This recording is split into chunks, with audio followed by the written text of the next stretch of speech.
Holland. Half of its land has literally been stolen from the icy waters of the North Sea. And Dutch engineers who led that effort became the world's best at building massive barriers and huge moving structures to reclaim the land. But now, Holland faces a new enemy. Climate change is driving the North Sea to record levels and pushing rivers over their banks. Can the Dutch masters of the water engineer their way out of this one? Or is this the end of 2,000 years of history? The day when the sea finally takes back what is hers.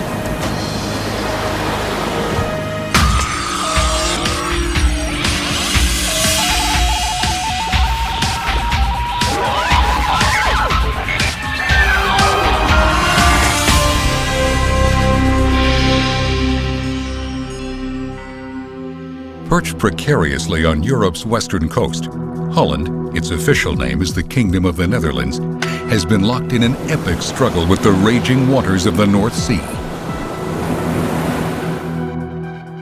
The sea has made Holland rich, with abundant fisheries and access to the wealth of other lands. But the North Sea is also a ticking saltwater time bomb, threatening to wash the country away. And it's not just windmills and tulips that are in peril, but also world-class cities like Amsterdam and Rotterdam, the busiest port in the world, which could be drowned at any moment unless something is done to turn the tide. Holland's ultimate fate may lie in the hands of its engineers, who must decide where and when to engage the watery enemy. At critical places like the southern coast, where the world's longest dam with doors may stop the next devastating storm surge, saving thousands of lives. And the mouth of the Rhine River, where engineers have designed the largest robot on the planet to halt the water in its tracks. But are these remarkable feats of engineering enough to keep Holland safe? Once they might have been. But today there's a new threat: climate change on a global scale. Increasing temperatures across the planet have caused sea levels to rise, triggering vicious new storms that hammer coastal communities and send mighty rivers rushing over their banks. Can any human effort to resist hope to prevail?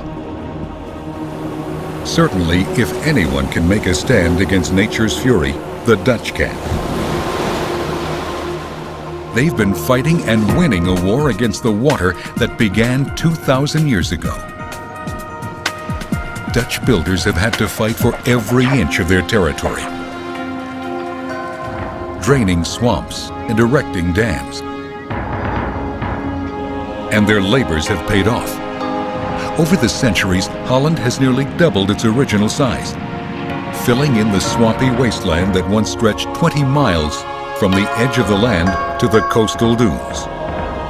The swampy land turned out to be extremely fertile, nourished by one of the world's mightiest rivers, the Rhine. Sweeping down from its source in the Alps, the river weaves nearly 900 miles before emptying into the North Sea. Along the way, the Rhine regularly floods the low-lying land, depositing nutrients into the soil and creating rich cropland for anyone willing to do the hard work of draining it. The first settlers made their homes on small raised mounds near the seashore. Occasionally, the fertile land between the mounds flooded, cutting residents off from one another. To protect the land, farmers eventually began to build primitive dikes, low walls designed to keep the tide out and keep the land dry. The Dutch called these reclaimed fields polders. And little by little, the tiny settlements grew. But there was a problem. Over time, as the new land dried out, it settled, slowly sinking below sea level. making it impossible to drain off rain and seeping groundwater. Eventually, the water would reclaim the land. Things continued this way until the 1600s, when a remarkable invention began to turn the tide, literally. The windmill. These picturesque tourist attractions are actually sophisticated machines, the world's first large-scale wind-powered pumps. When covered with canvas, the mill's blades become sails that grab winds gusting in from the North Sea and convert them into raw pumping power through a series of huge gears that turn a massive water wheel below. 400 years ago, they were cutting-edge technology, offering the best solution yet to Holland's drainage problem. But there's a limit to how high a single windmill can lift the water. So engineers next began to arrange the mills in groups over a network of canals, each pumping the water gradually upward, from the lowest point on the bottom land to the top of the dikes, where it spilled into a canal or river and flowed out to the sea. With the added power of windmills, the Dutch could now steal vast tracts of new land from the sea, and modern Holland began to take shape. Today, the windmills have been replaced by modern diesel and electric pumps. Day in and day out, thousands of these pumps churn away, wringing the water out of Holland's soil, pumping nearly 5 trillion gallons per year. Enough water to satisfy New York City's needs for nearly a decade. Coming up on Extreme Engineering, desperate times call for desperate measures. But in a strange way, their very success exposed the Dutch people to an even greater danger. Because the faster the land was drained, the faster it sank. That has created a potentially disastrous situation for a country already dangerously below sea level. In the past century alone, Holland has sunk by nearly 2 feet. The only thing holding back the rivers and the sea are man-made dikes. Massive barriers, some of them 20 feet tall, and coastal dunes. These are a constant concern to the millions of people who depend on them for survival. If one of these barriers were to suddenly fail, the crashing cascade of water would erase everything in its path. Over the centuries, floods have killed hundreds of thousands of people in Holland, literally reshaping the country overnight. The worst flood on record hit in the year 1287, when the North Sea surged across the dikes protecting North Holland, killing hundreds of people. That North Sea flood changed Holland forever, carving a brand new inlet, the Zuider Zee, deep into the country. On the banks of the Zuider Zee, the Dutch founded Amsterdam, which would grow into a world-class trading and cultural center. But floods plagued the new capital city. As recently as 1916, the North Sea surged into the Zuider Zee, smashing dikes and inundating thousands of homes just north of Amsterdam. With so much valuable property underwater and the city at stake, Dutch authorities had finally had enough. They decided to find a way to tame this angry arm of the North Sea. For help, they turned to a visionary engineer, Cornelius Lely. He proposed an audacious plan, Holland's first extreme engineering project of the modern era. He would slice the northern inlet in two with a structure of unheard-of size. A 19-mile-long dike across one of the most storm-racked stretches of water in the world. On one side would be the raging sea. On the other side, a new freshwater lake called the IJsselmeer. But could he do it? Or would Amsterdam have to one day succumb to a North Sea flood? Nobody really could guarantee that it would come to a successful end. It was actually sort of dangerous project. So many people were involved, so many technique was involved, so many new techniques were involved. In April 1927, Lely and his engineers began to construct the giant dike. It was the start of a massive national effort that would touch the lives of every Dutch citizen. The plan was to erect a pair of clay walls, 100 yards apart. The trough running between them would be filled in during the final stages of construction. But the clay walls would have no chance of surviving unless they could be protected from the powerful North Sea tides. So thousands of workers wove a massive web of brushwood and willow branches. Workers assembled 1.5 million square yards of this covering, which would protect the sea floor and the sides of the dike itself from erosion. As the giant wooden webs sank into position, workers anchored them in place with millions of tons of rock. With the clay walls secured, engineers began to pump 250 million cubic feet of sand into the gap, enough to form an artificial beach 100 yards wide, stretching 19 miles. As a final layer of armor, workers laid millions of tons of stone along the dike's outer walls.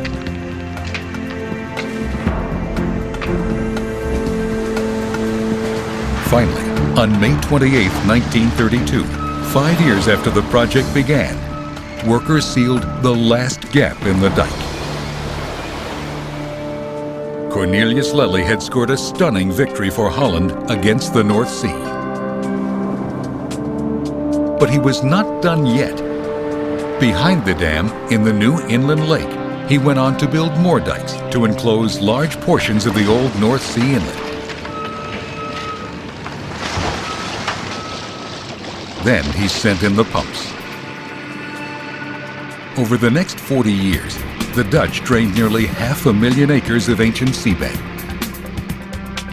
creating 4 new territories, the largest addition to Holland in history.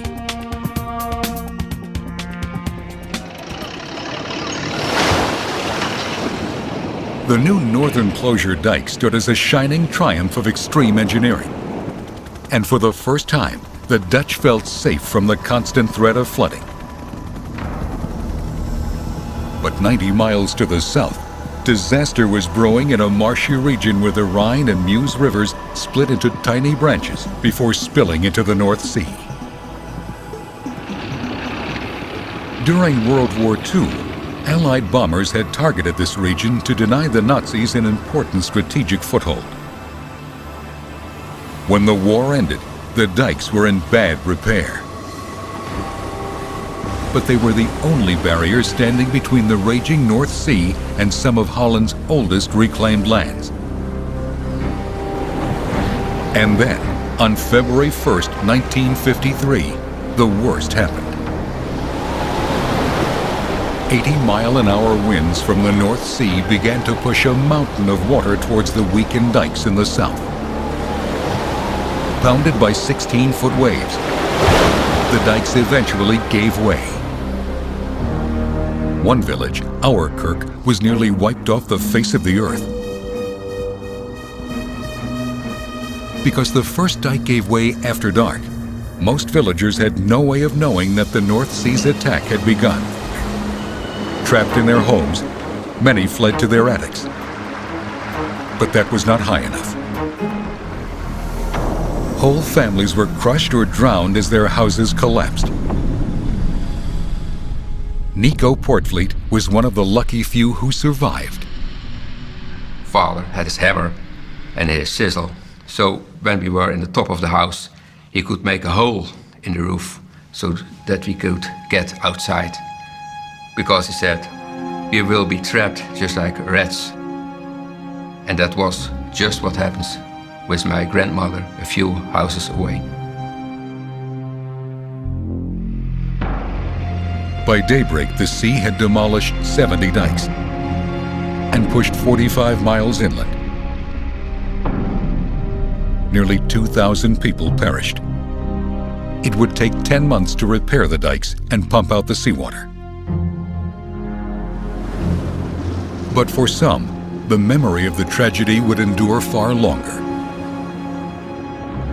People who made it through, they can say, no, remember, it can always happen again. The disaster was a major setback for the Dutch. Clearly, the dike across the Zuider Zee was not sufficient to protect the country. Builders realized that they would have to construct another massive barrier, this time in the south. But there was a problem. The southern coast had not one, but several inlets to protect, presenting an engineering challenge far more daunting than anything builders had ever before faced. In 1958, engineers devised a plan and work began. Over the next 30 years, engineers painstakingly built barrier after barrier, creating new inland lakes and redirecting rivers. Finally, only one opening remained. But it was the largest inlet of them all, a potential backbreaker. The tides here surged with incredible force. Even so, engineers pushed forward with a traditional dike, like the others they had just completed. But just as construction began, the project took an unexpected turn. For the first time ever, the Dutch public began to question the methods employed by their heroic builders. Because building a dike across this inlet would have caused the destruction of a fragile ecosystem, threatening the local fishing industry. So engineers stopped building and set out to try to find a new approach, one that would protect the land without decimating the coastal fishing industry. Spurred by these new demands, Dutch engineers came up with an ingenious proposal. It was decided to build an open structure that would only be closed during extreme storm surges. And building in those hostile conditions, that was really difficult. At the same time, there was time pressure. So a lot of research and development had to take place during the construction phase even.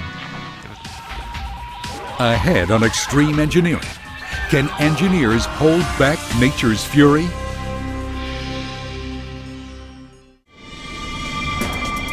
It would be a dam like no other, because it wouldn't attempt to block the flow of water unless a devastating storm surge threatened.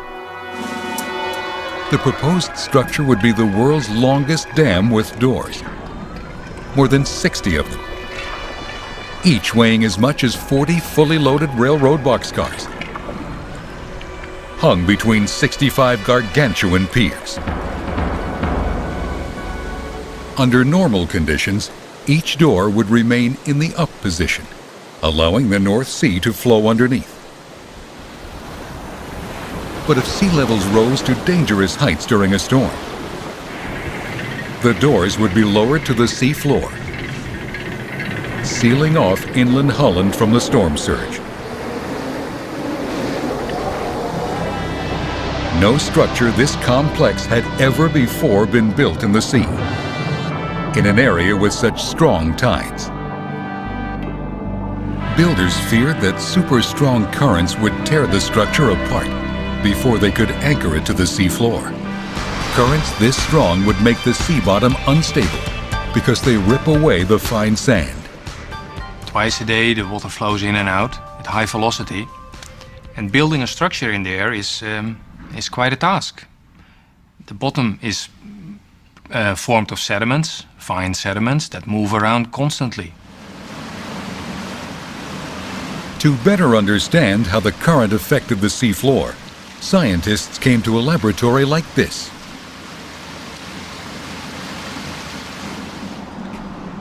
A technician places a measuring device into a test tank.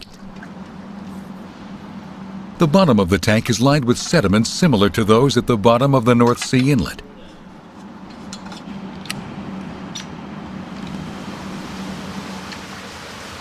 The only force turning the propeller is the moving water. When the water's speed increases to that of the currents in the North Sea inlet, the sediments begin churning wildly. For Dutch designers of the southern dam, the lessons were painfully clear. If they tried to build the dam directly on the floor of the inlet, the shifting sands would topple it. They had to come up with another way of securing their massive dam. They turned to the Zuiderzee dike for inspiration. Here, designers countered the force of the currents by placing huge willow mats on the sides of the dam and on the seafloor. Could a similar technique save the southern dam? Engineers believed it could. But this time, instead of hand-weaving the mats from willow branches, they constructed a huge factory on a channel island to manufacture the protective coverings on a massive scale. The 1-foot-thick mats began with a long plastic foundation, which was filled with gravel and covered with another plastic sheet. As the factory scrambled to produce enough mats, shipyards launched 3 new construction vessels specially designed for the project.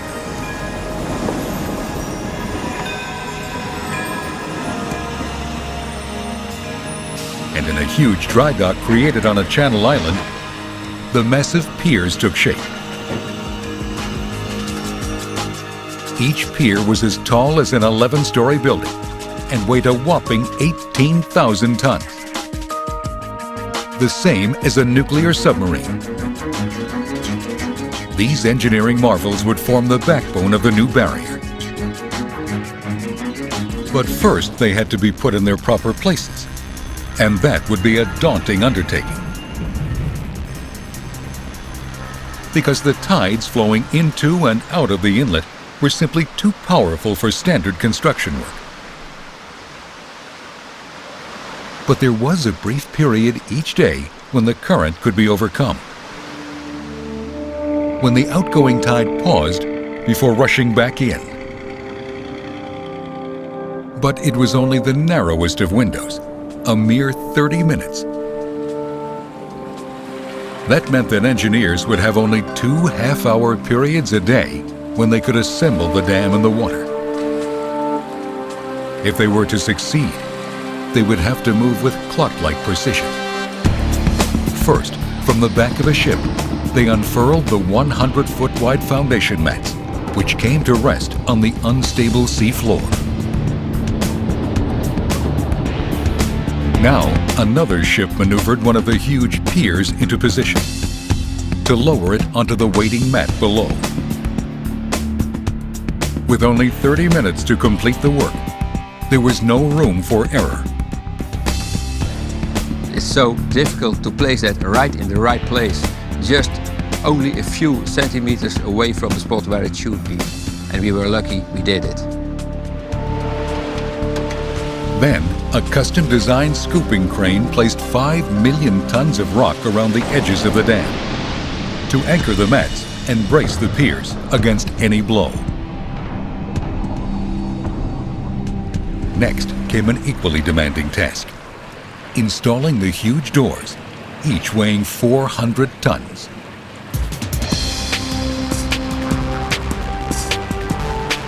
By 1987, the storm surge barrier was complete. All 65 piers and their gates were in position, with a brand new highway running along the top. The most sophisticated dam ever built. Its designers are confident it will last for 200 years. But can it really stand up to the full force of the North Sea? When the big storm comes, you can imagine it's enormous. It's really enormous. When wind force 11 stands on the barrier with all the big waves up to 3 or 4 or even 5 meters, it's an enormous power. You really must feel it. During a storm, computers monitor the rising seas. When a storm surge reaches 10 feet above median sea level, an alarm goes out to the emergency control team. They give the command to lower the doors, sealing off the inlet. As of 2002, the dam has had to slam shut 21 times, protecting the coast and saving countless lives. It's a victory for those who remember the terrible flood of 1953. Like Nico Portfleet, the young village boy who grew up to be the current supervising engineer on the dam. There is a kind of special feeling working on this barrier. You can imagine that. With the completion of the southern barrier, Holland was better protected from the North Sea than ever. Yet there remained one glaring gap in Holland's formidable defenses: the narrow channel that led up the Rhine River to the port of Rotterdam, the busiest seaport in the world. Every 6 minutes, another ship enters or exits the harbor. Over a year, that's more than 80,000 vessels, hauling more than 320 million tons of cargo. If a major storm surge were to come barreling up the Rhine, it would flood Rotterdam with more than 16 feet of water. Worse still, the sea would inundate a huge area to the north, the most densely settled part of Holland, home to more than 5 million people. The Dutch knew that they had to protect this strategic port, no matter what the cost. The problem was, no one could figure out how to design a storm barrier that wouldn't also restrict the flow of ships and goods. Next up on Extreme Engineering, it's robotics to the rescue, as the world's largest surge barrier is assembled.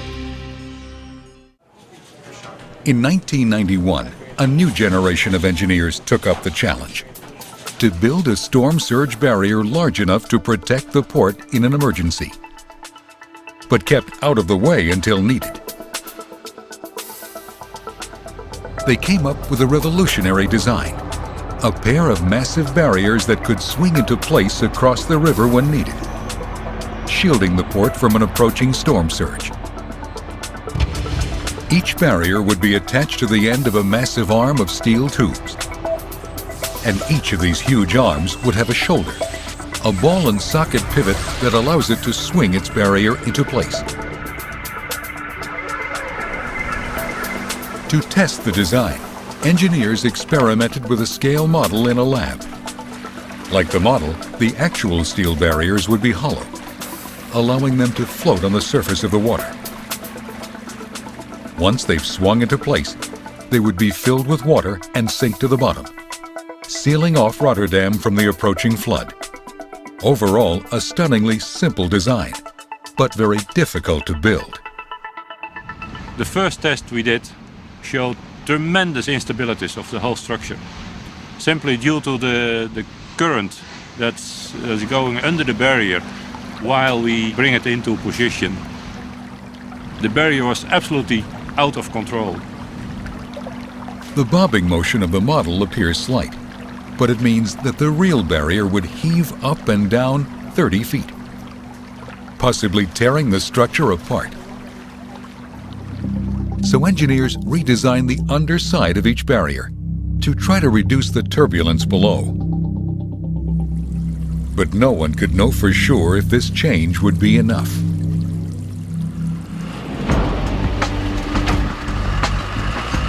Finally, they were ready to begin building.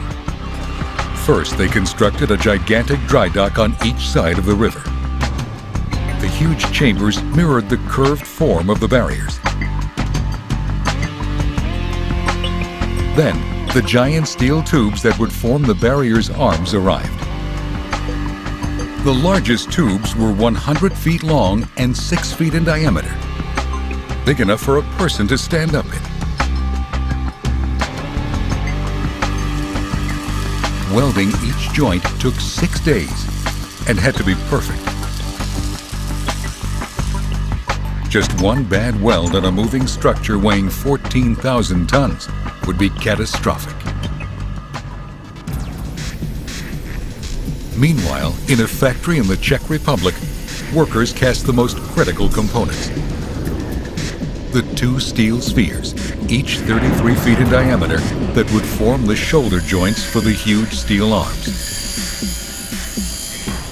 The finished spheres arrived by sea, suspended at the end of a massive crane, the huge sockets ready to receive them.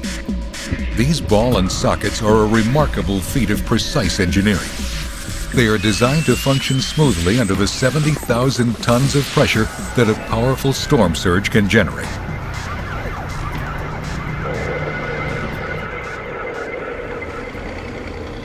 In 1997, 6 years and almost $3 billion after work began, Rotterdam finally had its storm surge barrier. Holland's Queen Beatrix christened the barrier, which would now get its first full test run. Would the design work, or would it be ripped apart as it moved? It worked. But those waters were calm. The real test will come the first time it has to close during a massive storm. And when that time comes, the barrier will move without human help. Because the barrier is not only the largest moving object ever made, it is also the largest robot in the world. All the machinery is started automatically by the computer, without any human interference. So in that sense, it's the largest robot. Day in and day out, the barrier's computers stand watch over the waterway, analyzing the latest weather and oceanographic data, searching for an approaching storm. As of 2002, the barrier had not yet closed in an emergency. But that good luck may end soon, because Holland's weather is changing. Storms are growing more vicious with each passing year. Next up on Extreme Engineering, engineers look to the city of New Orleans for answers. The raging North Sea has forced the southern dam to lower its doors 10 times more than planners had originally predicted. And if the weather continues to worsen, intense storms like those found only in the tropics could make their way to Holland. The heavy rains they bring could turn once friendly rivers into deadly foes, opening a brand new front in the war on water.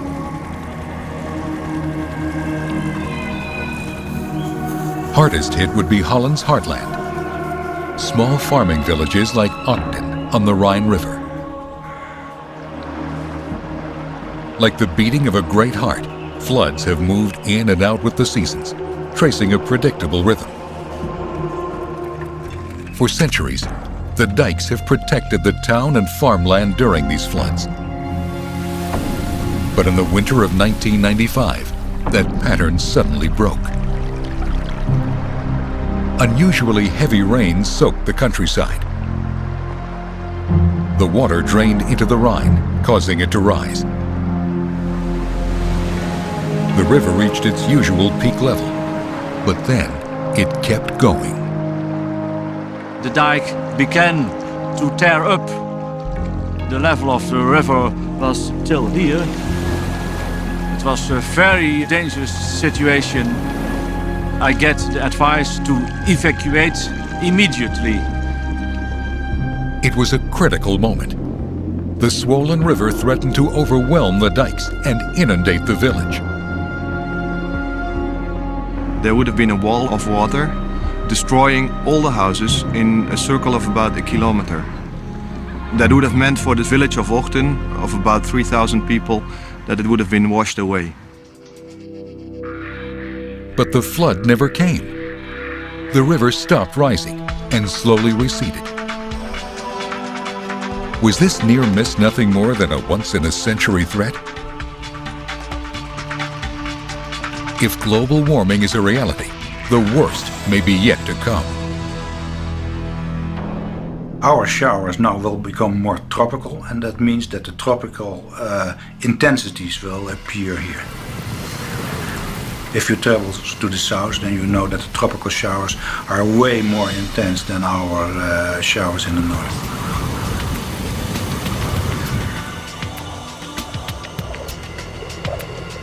Will increased rainfall force Holland to face a war on two fronts?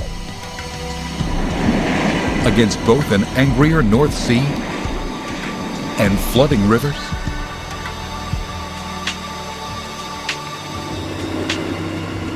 To learn what the future may bring, some Dutch planners have looked elsewhere, to a place closer to the tropics, where engineers have been locked in a similar struggle for nearly a century. New Orleans, Louisiana. This city is famous for its nightclubs and casinos, but the real gamble here plays for far higher stakes.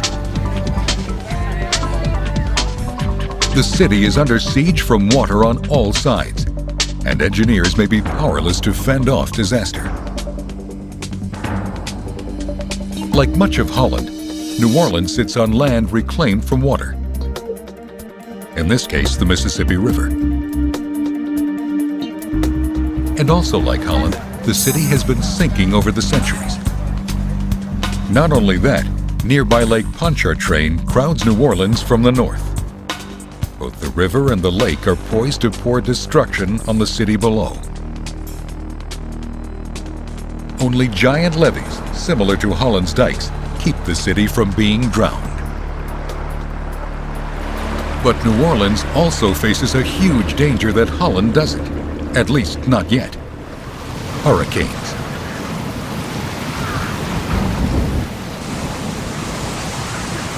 These enormous storm systems pack incredible power. A hurricane would be equivalent to hundreds of nuclear bombs in terms of the amount of energy released. So even if we dropped our biggest nuclear bomb on a hurricane, it wouldn't even feel it. It would just keep right on going. Hurricanes gather strength far out to sea. And as they approach land, they drive a wall of water before them. These storm surges can be even more destructive than the North Sea floods in Holland. In fact, the largest storm surge ever recorded, a devastating wall of water 23 feet high, slammed into the Gulf Coast in 1969. Driven by the 180-mile-per-hour winds of Hurricane Camille, the storm surge killed 250 people in Mississippi. Even so, it could have been much worse. Had the hurricane veered just slightly to the west and hit New Orleans, it could easily have killed 100 times as many people. The storm would have first driven a wall of water from the Gulf of Mexico into Lake Pontchartrain, then scooped up the contents of the lake and heaved it over the levees onto the city below. It would have been a flood unlike any the city had seen before.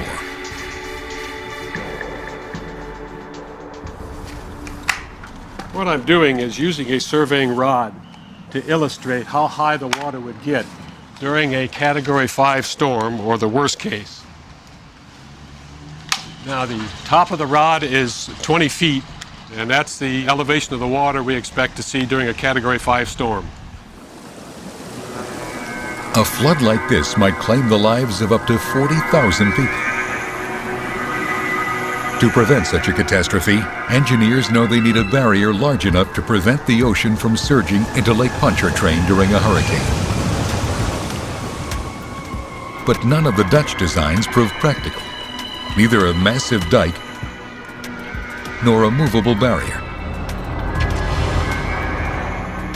Because there are simply too many places for the water to force itself in when driven by a massive hurricane. We have to understand what's happening in the environment, because we cannot out-engineer such things as hurricanes. They're just too big. It seemed that New Orleans was doomed. But then, engineers realized that nature itself might provide the solution. By way of the Mississippi River. Each day, the river dumps 700 million gallons of water into the Gulf of Mexico. With that water flow thousands of tons of sediment, clearly visible from space as a massive reddish deposit at the river's mouth. If engineers could let the Mississippi carry some of that mud into the swamps that border the lake, the river might gradually build up a natural surge barrier, far larger than any man-made structure. The plan signals a remarkable change of heart as engineers release the river to flood some of the land. It's a lesson for Holland, where rivers might be the key to fending off future disaster. That scenario might look something like this. The year is 2050, and tropical strength storms, spawned by global warming, now routinely hammer northern Europe. After weeks of rain, the Rhine is already swollen, and runoff is gushing into the North Sea. Then, the unheard of happens. A second massive storm approaches Holland from the North Sea. The high winds drive a wall of water towards the vulnerable coast. Word goes out to close the southern barrier dam. Emergency crews at the Zuiderzee Dam anxiously monitor the mounting storm surge. The movable Rotterdam barrier swings into place. Without these engineering marvels, the country would certainly be doomed. The sea would quickly reclaim nearly half of Holland. Hour after hour, the storm surge grows, but the barriers hold. It begins to seem that the Dutch will escape unscathed. But then, the news along the Rhine takes a chilling turn. The river is rising, rapidly. The dikes give way at a dozen places, and hundreds of communities are flooded. But engineers are out of ammo. They have no way to hold back the water. So they make a fateful decision. For the first time in more than 2,000 years, they surrender. They cut their losses and relinquish some of the land. They won't try to fight the flood. Instead, they will try to manage it. They will divert the rivers away from the most densely settled areas, allowing the water to spill into farmland. The cost will be high, but by giving in, they will preserve their hard-won nation. This is how the Dutch are preparing for the future today. Engineers are already marking some areas as potential floodplains. In the war on water, it's a tactical retreat, but not a defeat. Because for the Dutch, the water is both foe and friend. And they owe their history to the struggle for balance between the two.